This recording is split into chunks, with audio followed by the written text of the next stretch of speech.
S, Prem ಅವರು ಎಷ್ಟು detailing ಆಗಿ ಮಾಡಿದ್ದಾರೆ ಈ ಸಿನಿಮಾನ ಅಂತಂದರೆ, ನಾವು ದುರಂಧರ್ ಸಿನಿಮಾ ನೋಡ್ತಿದ್ದಾಗ ತುಂಬ ಜನ ಕಮೆಂಟ್ಸಲ್ಲಿ ಹಾಕ್ತಿದ್ರು ಪೀಕ್ ಡೀಟೈಲಿಂಗ್ ಅಂತ.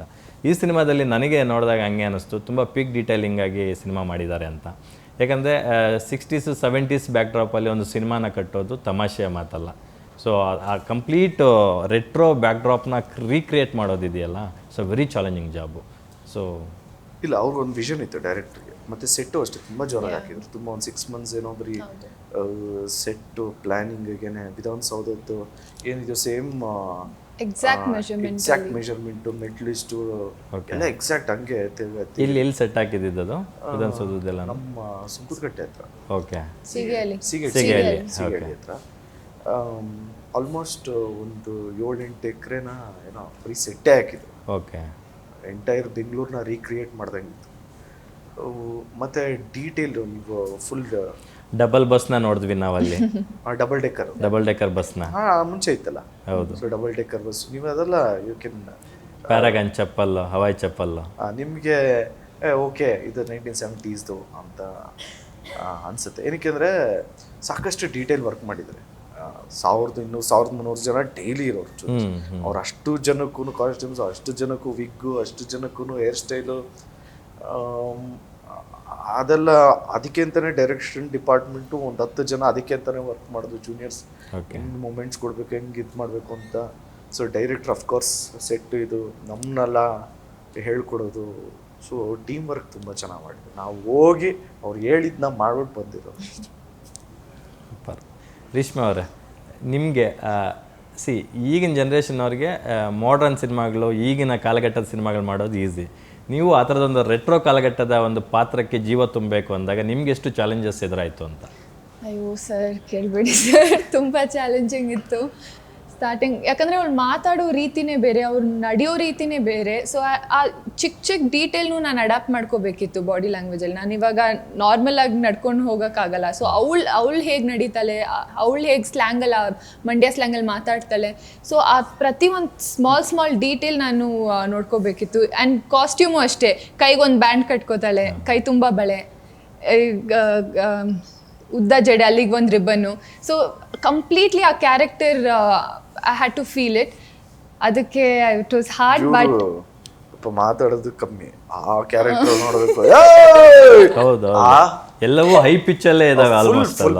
ಫುಲ್ ತುಂಬಾ ಖುಷಿ ಆಗ್ತಾ ಇದೆ.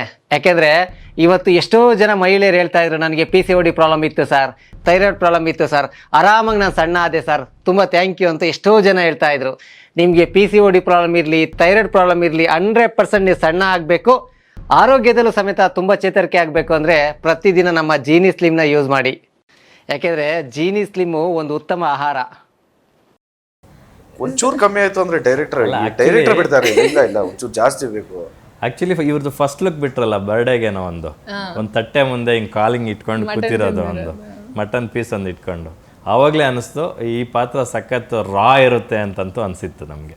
ಸೊ ಇಷ್ಟೆಲ್ಲ ಪ್ರಿಪ್ರೇಷನ್ಸ್ ಮಾಡುವಾಗ ಟ್ರೇಲರಲ್ಲಿ ನಾನು ನೋಡಿದಾಗ ಆವಾಗ ಖುಷಿ ಆಯ್ತು ನನಗೆ. ಓಕೆ, ವಾವ್, ಚೆನ್ನಾಗಿ ಬಂದಿದೆ. ಖುಷಿ. ಆ್ಯಸ್ ಅನ್ ಆ್ಯಕ್ಟರ್ ನನಗೆ ಐ ಫೆಲ್ಟ್ ಹ್ಯಾಪಿ ದಟ್ ಈ ಥರ ಒಂದು ಪಾತ್ರ ನನಗೆ ಪ್ಲೇ ಮಾಡೋಕ್ಕೆ ಸಿಕ್ತು ಅಂತ. So it was nice. ಎಲ್ಲೋ ಒಂದು ಕಡೆ ಅನಿಸಿತ್ತಾ, ಇಷ್ಟು ಜನ ದೊಡ್ಡ ಸ್ಟಾರ್ಗಳಿದಾರಪ್ಪ, ನನಗೆ ಸ್ಕ್ರೀನ್ ಸ್ಪೇಸ್ ಎಷ್ಟಿರುತ್ತೋ ಏನೋ ಅಂತ ಒಂದು ಸಣ್ಣ ಪ್ರಶ್ನೆ ಮೂಡಿತ್ತಾ ನಿಮ್ಮಲ್ಲೂ? ಆ ಸ್ಕ್ರೀನ್ ಸ್ಪೇಸ್ ಥಾಟೇ ಬಂದಿಲ್ಲ ಸರ್ ನನಗೆ. ದ ಫ್ಯಾಕ್ಟ್ ದಟ್ ನಾನು ಇಷ್ಟು ಸೀನಿಯರ್ ಆರ್ಟಿಸ್ಟ್ ಜೊತೆ ನಾನು ಕೆಲಸ ಮಾಡ್ತಿದ್ದೀನಿ ಅಂತ ಗೊತ್ತಾಗಬೇಕಾದ್ರೇ ಐ ವಾಸ್ ವೆರಿ ಹ್ಯಾಪಿ. ನನಗೆ ಎಷ್ಟು ಸ್ಕ್ರೀನ್ ಸ್ಪೇಸ್ ಸಿಗುತ್ತೆ, ಎಷ್ಟು ಪರ್ಫಾರ್ಮೆನ್ಸ್ ಸಿಗುತ್ತೆ ಅಂತ I was not worried about it at all.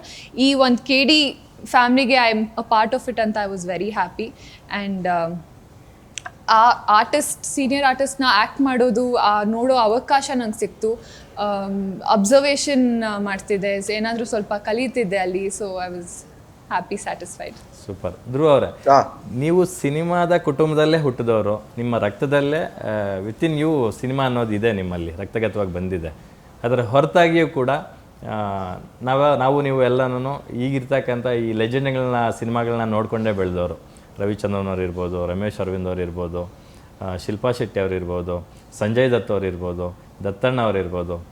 ಈ ಥರದ ಒಂಥರ ಕಂಪ್ಲೀಟ್ ಆ್ಯಕ್ಟರ್ಸ್ ಅಂತ ನಾವು ಯಾರನ್ನ ಕರಿತೀವೋ ಅವರೆಲ್ಲರೂ ನಿಮ್ಮ ಸ್ಟಾರ್ ಕಾಸ್ಟಲ್ಲಿದ್ದಾರೆ, ನಿಮ್ಮ ಕೋ ಆರ್ಟಿಸ್ಟ್ಗಳು. ಸೊ ಅವ್ರ ಜೊತೆ ನೀವು ಸ್ಕ್ರೀನ್ ಶೇರ್ ಮಾಡಿದ್ದು ಎಷ್ಟು ಖುಷಿ ಕೊಡ್ತು ನಿಮಗೆ? ಎಲ್ಲಾನು ಕಲಿಕೆ ಅಲ್ಲ, ಒಬ್ಬೊಬ್ರದ್ದು ಒಂದೊಂದು ಟೈಮಿಂಗ್ ಇರುತ್ತೆ.